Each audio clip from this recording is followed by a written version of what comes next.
Hey YouTube, what's going on? So in today's video, I'm going to be doing my review of the Google Nexus 7. The Google Nexus 7 is actually made by Asus, but the great thing about it is that it is cheap at $230. It comes with a 7-inch display, and this is the second generation model. Now, this is the second generation of the Nexus 7, and it is actually a whole lot better than the original, and the original was pretty great. The biggest change, in my opinion, is this brand new screen. It's got a fantastic resolution, which makes it great for essentially everything you do on the tablet. The great thing about having an awesome screen is that you look at it the entire time, just about, so having a great screen is essential. See, if we go through Pocket, as you can see, text is very crisp, very clear, everything, it just looks like it should. It's almost like reading out of a book. That's just how good the resolution is. That being said, the hardware of the Nexus is great as well. The great thing about having this soft touch on the back is that I don't have to worry about scratching it, which is, a very common occurrence if you say have like an iPhone 5 with a glass back, which can be a little bit annoying. You always have to have a case, in my opinion, with something like that. One of my minor annoyances with this thing are where the buttons are placed. I think that the volume and sleep-wake button are too close to each other. I would have liked to have my sleep-wake button, like more at the top next to the headphone jack. I'm just used to that. Maybe that's just me, but having them close together, I kind of found myself fumbling around with them every once in a while. Alright, so what about the operating system? What about what's inside the tablet? Well, the good thing is this thing is very snappy, especially for a $230 tablet. I was really surprised. Scrolling is super fast, especially with that Project Butter. The great thing is you're always going to be on the latest version of Android until Google, maybe drops support for this device. But because this is I guess you could say like a officially Google device, you're not going to have a problem with, everyone else having a newer operating system. One of the main concerns I had with this tablet are the apps. Now, it's pretty well known that iOS has an awesome app store, and Android has been playing catch up for a while, but I think Android is getting closer now. I will say this though, I do think that iOS still has a better app market. I think they still have better quality apps.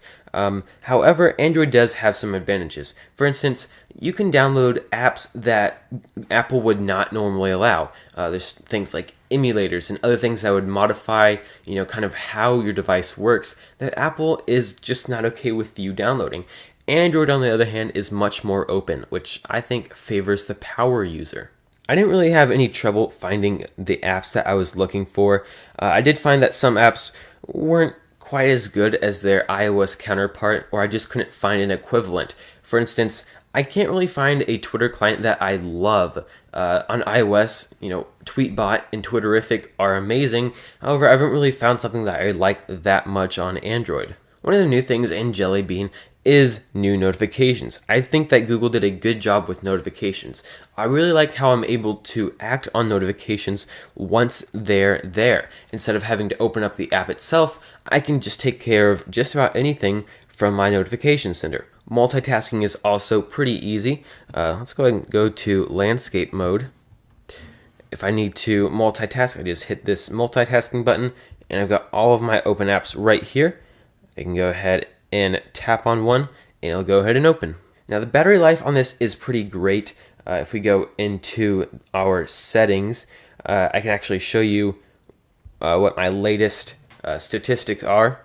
If we go to battery, great thing about Android is that it also gives you some more information about where your battery is going.